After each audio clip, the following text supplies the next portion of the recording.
you follow a framework like this, you will be stuck in a relationship you don't like with a girl that you have a lot of built up unnecessary resentment for. I recommend you master a framework called PAID 2. It looks like this. P stands for pause. Don't react. Don't make a face. A stands for acknowledge. Looks like you're a little upset. I stands for inquire. Tell me more about what's going on. D stands for demonstrate. After you listen, say it sounds like when I did X, it made you feel Y. Is that right? T stands for thank. Thank you for being honest about how you've been feeling. O stands for offer. What can I do to help right now? And can I give you a hug? The problem I have with frameworks like this is that they carry with them a lot of misconceptions about how women and relationships work. And this video will be my opportunity to address the 4 major ones. By the end of this, I'm going to be giving you a much better tested and proven method for actually approaching conflicts in your relationships. The first major misconception that frameworks like this instill subtly into your mind is the fact that conflict in relationships are a bad thing. They make you believe that conflict in relationship is something that you have to avoid at all costs. But in reality, conflict is an amazing thing. Relationships, by their very design, need friction to survive. In fact, conflict and disagreement are amazing opportunities to improve on the relationship. They work as both an internally generated stress test for the relationship and an opportunity to renegotiate the terms and conditions of the relationship. In general, they're just an amazing opportunity for growth and evolution in a relationship.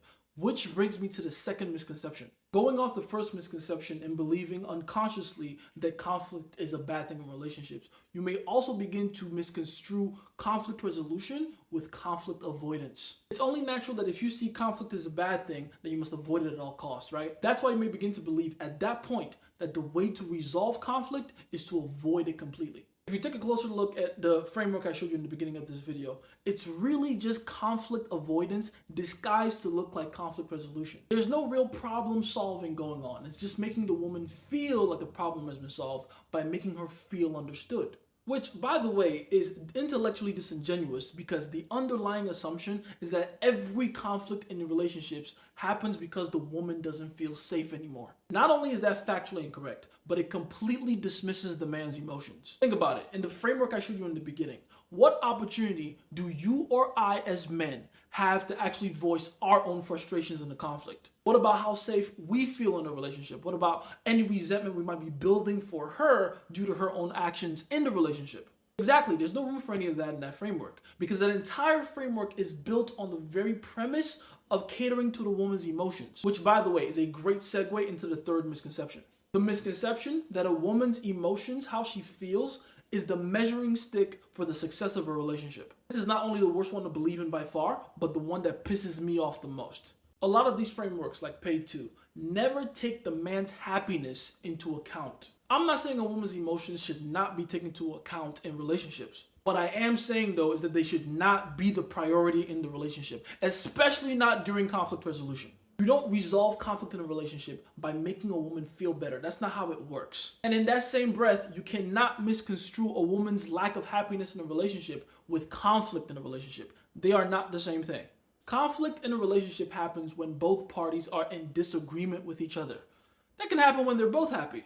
So let's begin to undo the brainwashing of gynocentrism, all right? Women are not the center of everything. And their emotions are not the yardstick you use to determine the success of your relationship with them. Now, fourth and final misconception. It is a blatant lie to believe that becoming more agreeable with women makes women more receptive towards you, especially during conflict. Come on, this is Pickup 101.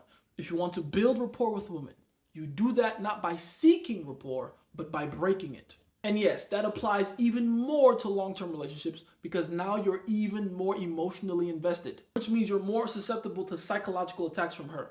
And she knows that. It's true that as men, we can definitely set the tone and take the lead. But this idea that women will reciprocate our open and honest energy, even though they're coming at us with conflict-seeking energy, is just fucking false. That's never happened in the history of ever. Not like that. First of all, most women, hell, most people in general aren't even that good at communication to begin with. Women especially think they're good at communication, but they're not. They're good at talking. They like talking, which is an entirely different thing. And on top of that, they are the least cooperative and communicative they can be during conflict. They'll be more than willing to tell you what their frustrations are during conflict, but it won't come from the mind frame of actual conflict resolution.